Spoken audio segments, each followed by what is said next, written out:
राधे राधे जी, कैसे हो आप। आज मैं लेकर के आई हूँ आपके लिए एक और नई कहानी। संघर्ष की सच्ची कहानी। प्राचीन समय की बात है।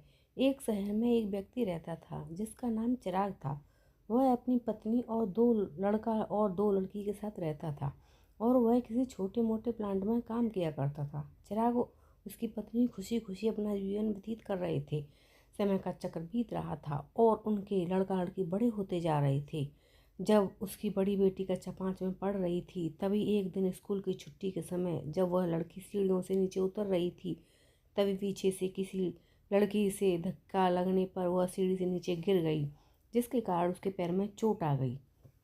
जब लड़की घर पर लंगड़ाती हुई आई तो उसके पिता ने पूछा क्या हुआ। तभी लड़की ने उन्हें पूरी बात बताई। पिता ने सोचा छोटी मोटी चोट है और यह सोचकर उसने अपनी बेटी से कहा कि इसे गर्म पानी से सेक लो, ठीक हो जाएगा। कुछ दिन बीतने के बाद लड़की का पैर फूलने लगा और उसे चलने में दिक्कत होने लगी। तभी उसके पिता ने कुछ लोगों की बातें सुनकर किसी एक ओझा को ले आए, जबकि उसे कुछ नहीं आता था और वह पैर ठीक नहीं कर पाया। कुछ समय बीतने के बाद जब उसकी लड़की की हालत और ज़्यादा ख़राब होती जा रही थी, एक दिन जब उसके पिता अकेले में कहीं बैठे हुए थे तो वह मन ही मन सोच रहे थे कि क्या करें। तभी सोचते सोचते उनके दिमाग में आया क्यों ना डॉक्टर से दिखाया जाए। तभी दूसरे दिन वह अपनी लड़की को लेकर वहीं पास के अस्पताल में जाते हैं। डॉक्टर जब लड़की को देखता है तो लड़की के पिता से कहता है जल्दी ही इसका ऑपरेशन करना होगा, क्योंकि इस लड़की के पैर में एक बहुत बड़ा घाव हो चुका है, जिसके कारण लड़की का पैर भी काटना पड़ सकता है। पिता डॉक्टर से पूछता है कि ऑपरेशन में कितने पैसे लगेंगे। तभी डॉक्टर कहता है 40,000 लगेंगे। पिता घबरा जाता है लेकिन पैसे की तलाश में इधर से उधर जाने लगता है। इधर उधर भाग दौड़ करने के बाद पैसे की व्यवस्था कर लेता है और लड़की का ऑपरेशन हो जाता है। ऑपरेशन के बाद लड़की अपने घर आ जाती है, परंतु लड़की के पैर में कुछ सुधार न होने के कारण पिता चिंतित रहने लगता है। इसी तरह 4 साल बीत जाता है तथा पैर में लाख लाख रुपए लगाने के बाद भी लड़की का पैर ठीक नहीं होता है, जिसके कारण से पूरा परिवार दुखी रहने लगता है।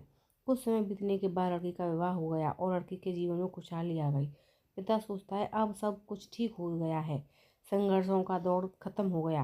परंतु किस्मत को कुछ और ही मंजूर था। एक दिन जब वह बाजार जा रहा था, तभी पीछे से किसी ट्रक के द्वारा उसका एक्सीडेंट हो गया, जिसके कारण उसके सर में गंभीर चोट आई। चिराग 1 महीने तक बिस्तर पर ही रहा। 1 महीने के बाद ठीक होने पर सोचा कि अब सब कुछ ठीक हो जाएगा। तभी उसकी पत्नी का स्वास्थ्य खराब होने लगा और वह बीमार पड़ गई। यहाँ वहाँ छोटे डॉक्टर को दिखाने के बाद तबीयत और बिगड़ गई, जिसके कारण उन्हें वाराणसी के BHU अस्पताल में ले जाना पड़ा।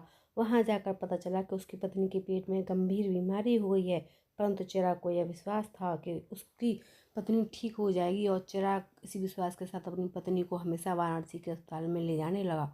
कुछ समय बीतने के बाद पत्नी की तबीयत में सुधार होने लगा। चिराग सोचा कि अब सब कुछ ठीक हो जाएगा।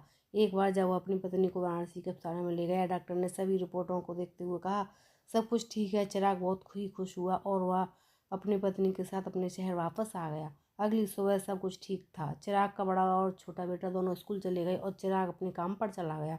बड़ा बेटा स्कूल में सोच रहा था कि चलकर माँ से कुछ बातें करेंगे। तभी 11 बजे उसका मित्र आता है और कहता है चलो तुम्हारी माँ की तबीयत खराब हो गई है। बड़ा बेटा दौड़ता हुआ अपने घर की ओर तरफ आता है। तब तक बहुत देर हो गई होती है, उसकी माँ की मृत्यु हो चुकी होती है। बेटा माँ को देखते ही फुट फुट कर रोने लगता है और वह अपनी माँ का अंतिम संस्कार करता है। 1 साल तक पूरा परिवार दुखी रहता है। कुछ समय बीतने के बाद दुखों के बादल छट जाते हैं और चिराग अपना लड़का और लड़की के साथ सुखमय जीवन बिताने लगता है। आज उसका परिवार खुशी खुशी जीवन जी रहा है। दोस्तों, जीवन में सुख और दुख दिन रात की तरह होते हैं, जो कभी स्थायी नहीं रहते। इसलिए दुख के समय कभी हिम्मत नहीं हारना चाहिए तथा सुख के समय कभी अहंकार नहीं करना चाहिए। इसलिए कहा गया है जीवन का दूसरा नाम संघर्ष है। तो दोस्तों, आपको मेरी कहानी कैसी लगी कमेंट करके ज़रूर बताना और मेरे चैनल पर नए हो तो मेरे चैनल को लाइक करना, शेयर करना, सब्सक्राइब करना। मिलते हैं एक और नई कहानी के साथ। तब तक के लिए धन्यवाद।